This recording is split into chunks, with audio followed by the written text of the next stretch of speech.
स्वागत है आपका ब्रेक के बाद। तो हरियाणा विधानसभा चुनाव एक ही चरण में सभी 90 सीटों पर मतदान की प्रक्रिया सुबह 7 बजे से जारी है। इस बार के चुनावी मैदान में 1031 जो प्रत्याशी हैं उनकी किस्मत का फैसला आम जनता कर रही है। 2 करोड़ 3 हजार के आसपास हरियाणा की मतदाता हैं जो आज 1031 प्रत्याशियों की किस्मत ईवीएम में कैद कर देंगे। मनु भाकर ने जाकर वोट डाला है। मुख्यमंत्री नायब सिंह सैनी ने भी मतदान किया है, मतदान की अपील की है। केंद्रीय मंत्री मनोहर लाल खट्टर भी वोट डालते हुए नजर आए। कैबिनेट मंत्री मूलचंद शर्मा हो या कंवरपाल गुर्जर हो, सभी मतदान करते नजर आए। गृह मंत्री अमित शाह ने कहा हरियाणा को खर्ची पर्ची राज्य से मुक्त करने के लिए आज जमकर मतदान करें। तो लगातार तस्वीरें हम आपको दिखा रहे हैं, क्या खिलाड़ी क्या नेता सभी मतदान की अपील कर रहे हैं। मुख्यमंत्री नायब सिंह सैनी क्या कुछ कह रहे हैं, नजर डालिए। कहीं पर भी है 100% मतदान हो, ये लोकतंत्र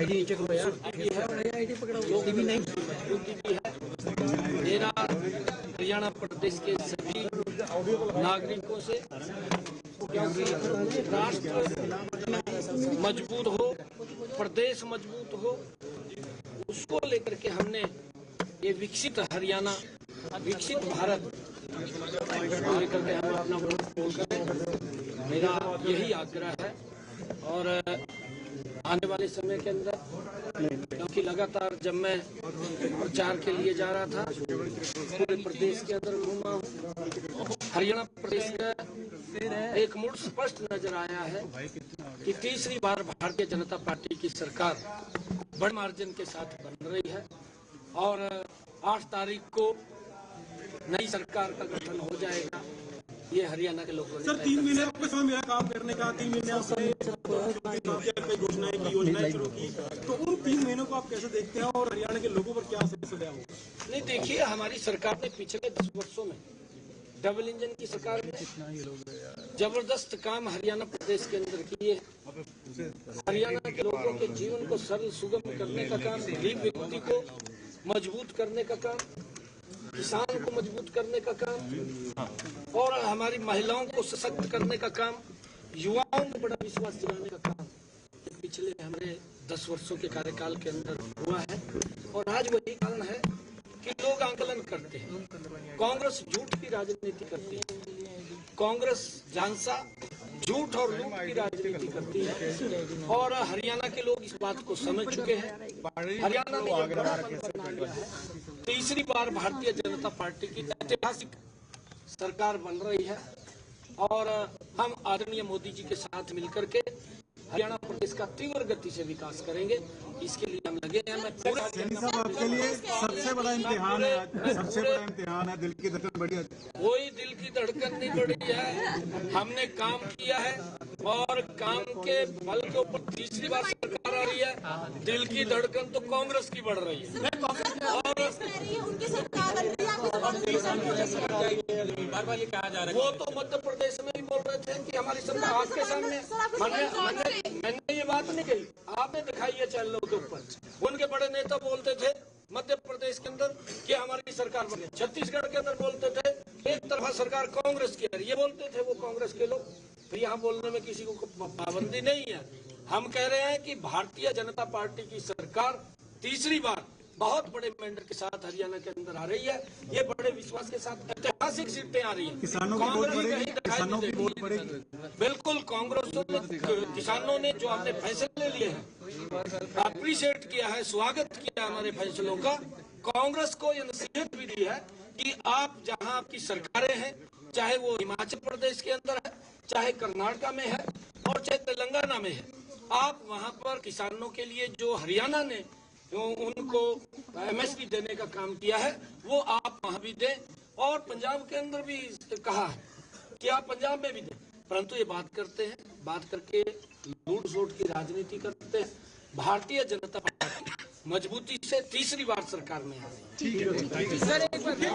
मुख्यमंत्री नायब सिंह सैनी को आपने सुना और उसके बाद क्या कुछ कह रही है बबीता फोगाट, वो भी देख लीजिए। एक नई उम्मीद के साथ में आज पूरा हरियाणा वोट करने जा रहा है और कार्यकर्ता होने के नाते एक पार्टी के मैं कैंडिडेट होने के नाते सबको बधाई भी देती हूँ और सबको मैं आमंत्रित करती हूँ कि सब वोट करने जरूर जाएं, अपने घर से जरूर निकलें। मैं सिर्फ देखो 10 साल पहले जब हुड्डा साहब जब मुख्यमंत्री थे हरियाणा के, तो जो हमारा खेल था वो उसका स्तर बहुत अलग था और आज भी सभी खिलाड़ी ये उम्मीद कर रहे हैं और हम नहीं चाहते कि हम सिर्फ खिलाड़ियों तक सीमित रहें। हरियाणा में जितने भी वर्ग हैं हम सबको एक साथ लेके आगे बढ़ना चाहते हैं। मैं फिर वही बात कर रही हूँ, मैं सिर्फ जुलाना तक सीमित नहीं रहना चाहती हूँ। हम पूरे हरियाणा वासियों के यहाँ पे बात कर रहे हैं और नशा बहुत बड़ा एक मुद्दा है, बहुत चिंता का विषय है और हमारे आने वाली जनरेशन को कैसे बचा के रखना है वो हमारा दायित्व है और उसको हम 5 साल तक अपना दायित्व समझ के दिन रात मेहनत करके उसको निभाएंगे। मेरे हाथ में नहीं है कोई भी चीज़, मेरे हाथ में इतना है, मैंने मेहनत की है, हमें टिकट मिला था, हम लड़ रहे हैं। बाकी जो भी आगे की जो चीज़ें होंगी 5 तारीख के बाद में वो सबके सामने होंगी, वो मेरा फैसला नहीं होता, वो आलाकमान का होता है। चाहे कोई मंत्री है, मुख्यमंत्री है, प्रधानमंत्री, वो पार्टी डिसाइड करती है। आई थिंक हम सबकी रिस्पॉन्सिबिलिटी बनती है being the youth of this country कि हम सब अपना वोट डालें और जो भी आपकी समझदारी से आपको बेस्ट कैंडिडेट लगता है, बेस्ट लीडर लगता है अपने देश के लिए, आई थिंक हम सबको उसके लिए वोट करना चाहिए बिकॉज हमारे छोटे छोटे स्टेप्स ही हमें बड़ी ऊंचाइयों तक लेके जाएंगे।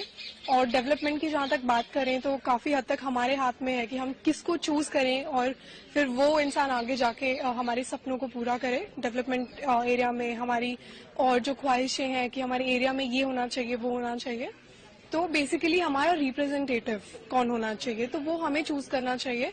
और आज मुझे फर्स्ट टाइम मौका मिला कि मैं वोट डालूं और मैं काफी एक्साइटेड थी, बट चलो हो गया।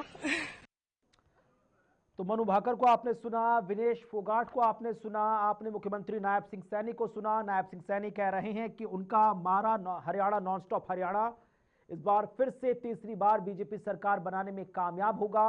उन्हें विश्वास है कि 10 साल का सुशासन उनको जीत के लिए आगे बढ़ाता नजर आएगा। ये तस्वीरें हैं जहां पर मुख्यमंत्री नायब सिंह सैनी अपने परिवार के साथ पहुंचे, गुरुद्वारा साहिब मत्था टेका, अरदास अदा की और साथ ही सुख जो शांति है उसकी कामना की और जीत की तो दुआ मांगी ही होगी। हमने आपको मनोहर लाल खट्टर को भी सुनवाया, हमने आपको जुलाना से कांग्रेस के प्रत्याशी विनेश फोगाट को भी सुनवाया जिनका मुकाबला योगेश बैरागी से चुनावी मैदान में है। और first time voter Paris Olympic medallist Manu Bhaker को भी हमने सुनवाया। बहरहाल सुबह 7 बजे से नॉन स्टॉप